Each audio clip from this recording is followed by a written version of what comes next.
Des femmes noires ménagères maltraitées au Liban et privées de leur passeport. Philippines au Moyen-Orient, des femmes africaines subissent elles aussi le même traitement dégradant. Ça se passe au Liban.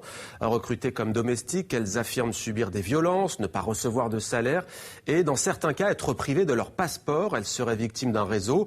Hier, vous entendiez le témoignage d'une employée de maison africaine. Autre témoignage ce soir en direct de Beyrouth, celui de Wadi El Asmar. Bonsoir à vous. Merci d'avoir accepté de répondre à nos questions. Vous êtes responsable au Centre libanais des droits humains dans la capitale libanaise. Est-ce que vous avez connaissance du sort de ces femmes ? Écoutez, tout à fait ce que vous venez de dire concernant la situation des employés de maison. Il était plus courant que ce soit des employés venant de Philippines, de Sri Lanka et des pays de l'Est asiatique, du Sud-Est asiatique. Mais effectivement, depuis quelques années, on avait plus des gens qui venaient de l'Afrique de l'Est, c'est-à-dire majoritairement Éthiopie et Madagascar. Mais depuis peu, nous avons aussi des personnes qui viennent de l'Afrique de l'Ouest francophone, Côte d'Ivoire, Mali, Burkina Faso et Sénégal.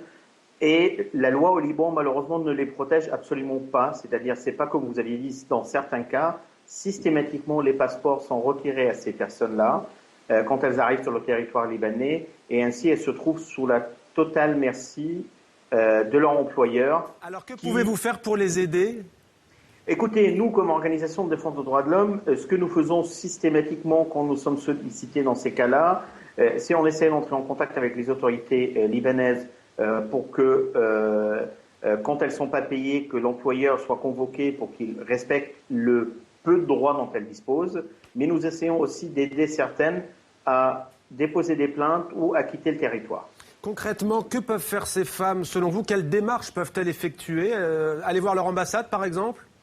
Une des démarches à faire de la part de ces femmes, quand elles le peuvent, parce que parfois elles sont dans des régions un peu excentrées du Liban, même si c'est un petit pays, ça fait quand même des distances importantes, c'est contacter leur ambassade, c'est systématiquement, quand elles sont victimes de violences, essayer de contacter les organisations qui peuvent trouver à côté d'eux, s'il y a un poste de police ou s'il y a un centre social dans la région.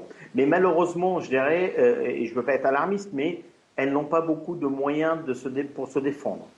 Merci. Parce que la loi, elle est très mauvaise pour les employés de maison. Et je voudrais quand même dire une chose importante. Il ne faut pas venir au Liban pour ce travail-là. C'est vraiment, pour nous, on a beaucoup de problèmes à aider les personnes qui sont dans ce cas-là parce que la loi... Merci beaucoup à vous d'avoir témoigné, Wadi El Asmar, en direct de Beyrouth au Liban, donc sur le sort des femmes de ménage, des employés de maison.